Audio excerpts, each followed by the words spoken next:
90% of males worldwide will experience male pattern baldness in their lifetime.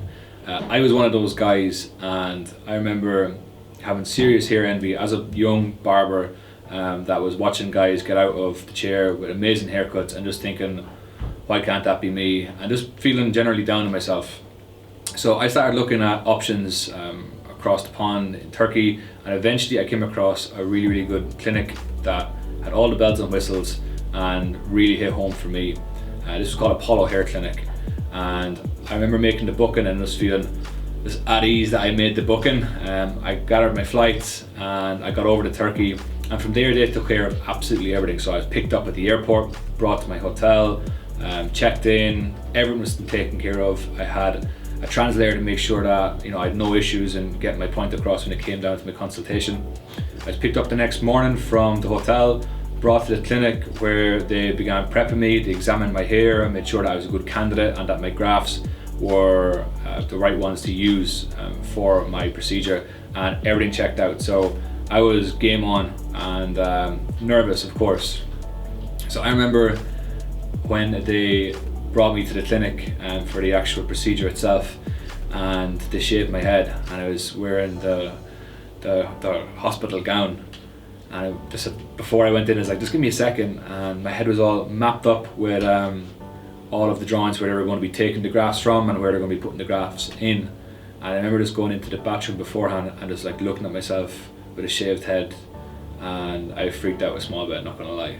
But I put myself together and I got back out and I was fine. I got onto the table, and of course I was a little bit nervous, but I was like so at ease once I actually started the procedure, because it was just all this fear in my head, and when I actually got down to it, it wasn't that hard at all. The procedure itself was painless. I was on the table for about 6 hours, and I was brought food throughout my experience. I actually fell asleep. I remember watching Friends and I fell asleep getting the procedure done. So all of this stuff I built up in my head about Turkey being a bad place to go and going abroad for medical procedures, and I could potentially lose a kidney on the table or my organs would be harvested, and this stuff you hear and the fear that's put out there, it all just melted away, and I just felt so comfortable when I was getting it done. The next day I was a little bit stiff. That night sleeping was a little bit off-putting, a little bit uncomfortable, but besides that it was fine. I stayed in Turkey for about 2 days afterwards, and then I was picked up from my hotel again and brought to the airport. I experienced a slight bit of swelling on the plane because of the pressure in the cabin.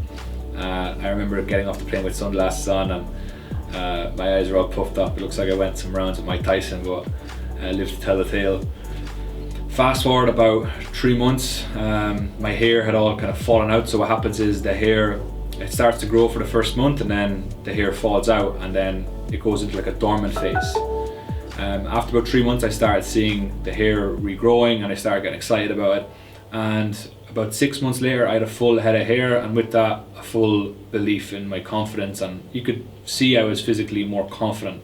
I wasn't worrying about crossing the road and having to wear hats in case the wind would take my hair which way or whatever. But for me it was the best money I ever invested in myself. I always invest in myself on personal development, but this was money that I could never really put a price on because it gave me confidence. There's a lot of things you can buy in life, but buying confidence is something that you can't. But the hair transplant definitely helped me with that. One thing I will say to anybody who's thinking about getting a hair transplant is to make sure you go to the right place and don't scrimp. A lot of people try to get out on the cheapest possible procedure, and I think that is the wrong way to go about things. You have to make up like the value of each thing that's happening along the way, and for me a good price point is anywhere from 3,500 to 5,000 euros, which is about 3,000 to 4,000 pounds sterling. That's a good price point. Anyone doing it below that price, anyone I've came across that have got procedures below that price, it doesn't look good. So I think that's the threshold you need to be at. If you're having issues where you're thinking that these things might go wrong, just take a look at my hair. It's amazing. It's a life-changing experience, and I can't recommend it enough. So if you found this video useful, or if you are experiencing male pattern baldness, share this video so other people can find out about the actual experience about getting your hair transplant. And I'll see you guys in the next video. Peace.